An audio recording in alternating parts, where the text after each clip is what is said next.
what happened was I just got so very sick and frail, and I just wanted to sleep all the time. And I also have a thing called sleep apnea, so I have to have a mask that I sleep with. And I was just sleeping, and we have cats, and the cats were just like laying all over me, obviously trying to heal me. And yeah, I just wanted to sleep, sleep, sleep all the time. And I felt this massive big pain into my chest. And my wife came home from the gym, and I said, "Man, I am just not feeling. There's something not right, eh?" And yeah, and so she called the cardiologist, and so that was like, "Okay, we better get you checked." So went into the San Hospital in Sydney, actually, and they did some extra scans, and then they found I had a big aneurysm the size of a tomato in the top of my heart as well, which we didn't know about. Yeah, but so they said, okay, we better get you in. So I did not know I was going to return. So basically, because of the COVID time, it was a very tough time, and my wife dropped me off at the entrance to the hospital.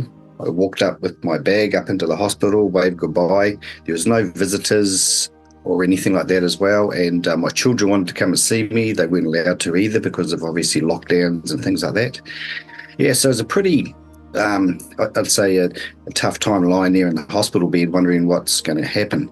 So I was very positive, to tell you the truth. I actually picked up the Bible and and I prayed to Jesus, and I said, look, it's up to you whether you take me or I return after the surgery. And I wrote two letters. One letter if I passed over, and one letter of things I wanted to do when I returned. So went into surgery, and so the surgery. So what happens in the surgery? So basically, your heart is stopped and your brain is stopped. So you have no functions. So you can't think, you can't dream. Your heart and everything is running through a big machine. You have like 5 surgeons as well as an anaesthetist with you as well. So they remove your heart and they cut out and put a new valve in. They cut the top of the heart out. They took the aneurysm out, replaced it with a tube. And yeah, but so this whole surgery it was actually 5.5 hours. So you're there. So basically your organs are kept alive by the machine. Like I say, everything's flatlined. Your brain's flatlined and your heart is flatlined. So the mystery thing is, I had a dream, which I thought was a dream at the time. So this dream happened like so. I was out in my body. The whole room was just glowing white. There were no ceilings or walls. They were glowing white. And there were people around me, which I couldn't actually see, but we were having this full-on conversation. And straight ahead was my body lying on a hospital bed, lying there on the hospital bed. The conversation was telepathic, and I do not know what was said. Obviously, it's something important what the conversation was, and I've forgotten to come back to Earth. But what happened was this was the freaky bit, to tell you the truth. 3 angels came in, and all you could see, they had a blue cloak over here and over here. You couldn't see their faces. It was just the back of the cloak. And they come in from the right-hand side, and the tails of the cloak just swooshed in. You could see it just swoosh. They just swooshed in like so. And my soul, or me, or whoever, got a fright like that. I do remember that. And at that point, I looked to the end of the bed, and here was my dad standing there. My dad actually passed away 2018. And beside him was my best friend, Tanya Stiles, who passed away 2012 of cancer. And they were both standing there looking at me, and they looked so young. They looked like they were the they were both like 30 years old, and they had a like the clothes that we're in, like a fawny coloured type clothes, and yeah. And the thing I think about now, to tell you that I'll just jump in, is Tanya and Dad had never ever met anywhere on this earth before, but yet here they were together here in heaven.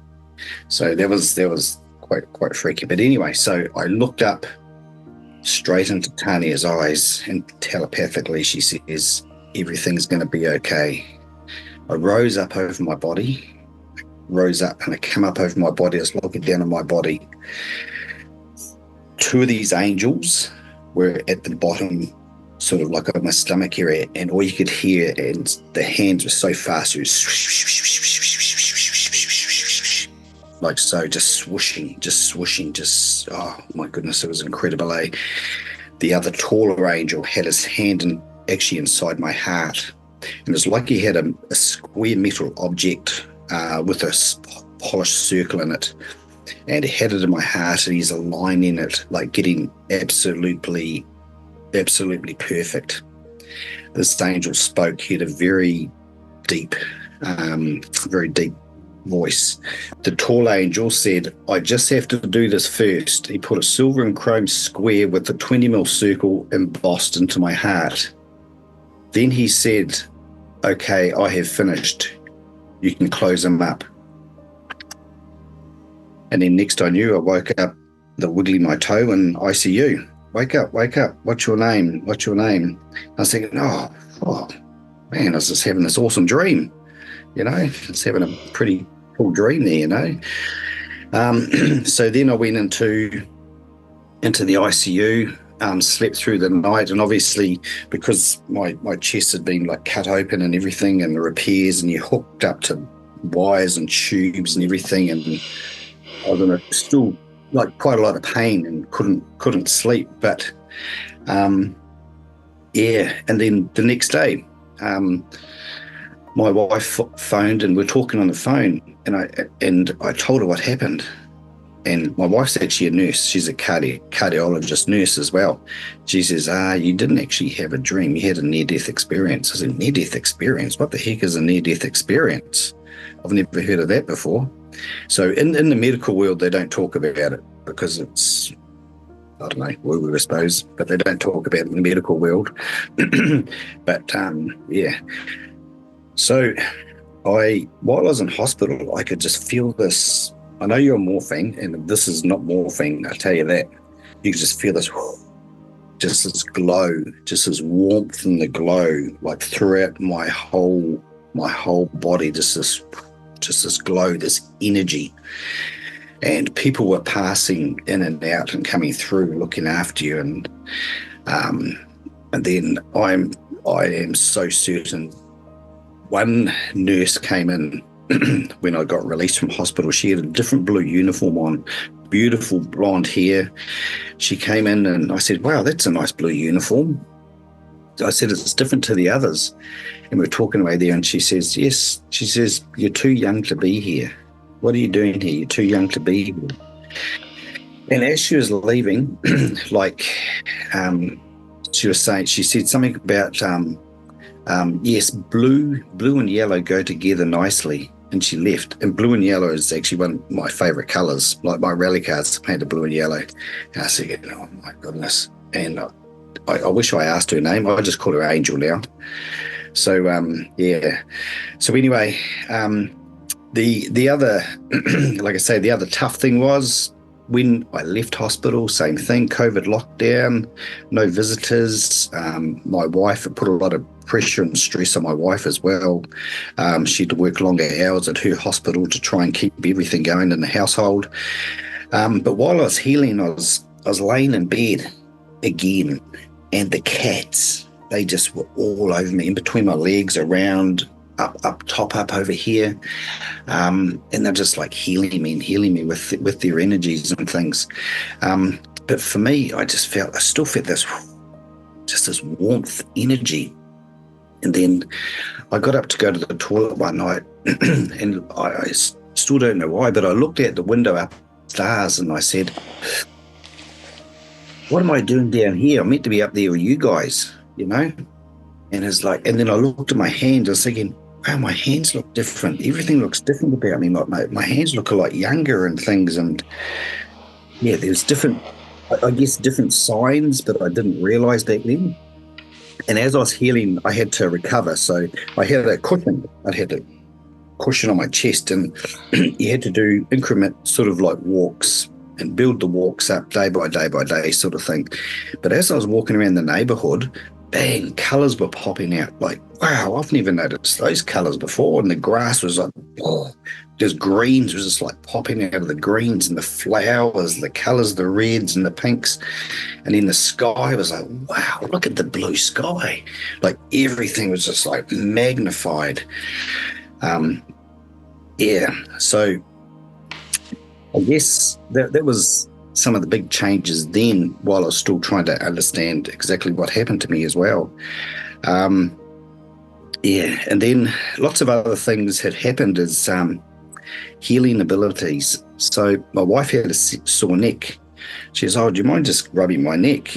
And I put my hands on her neck, and she said, oh, I feel the warmth coming off your hands. I said, oh, I don't know, I've never had that before. She said, you can really feel the power, the energy, the warmth coming off your hands.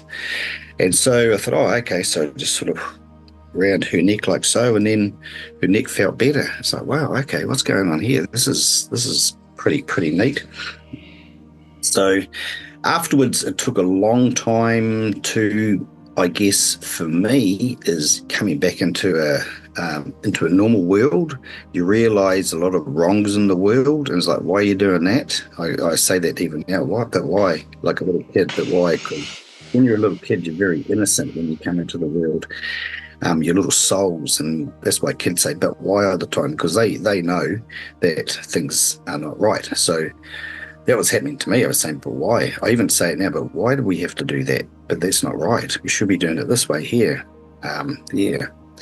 So I guess another big thing is I never used to go to church. I always believed in God and always believed in Jesus, but I never went to church. And I've always been honest and done the right things in life. And I just felt this connection with Jesus, to tell you the truth. So, wow. When I came back, I was in bed. One of the first things I bought, I hopped online and I bought this cross. And it never leaves me. It's on me all the time. But I feel this connection with Jesus. Well, just remember, we're all love. God is love. God is an energy. We're all love. And Jesus is always with us as well. And your spirit family is always with you. And if you're ever unsure about things, just talk, ask questions, ask your family, ask Jesus, ask whoever, because they do listen to you.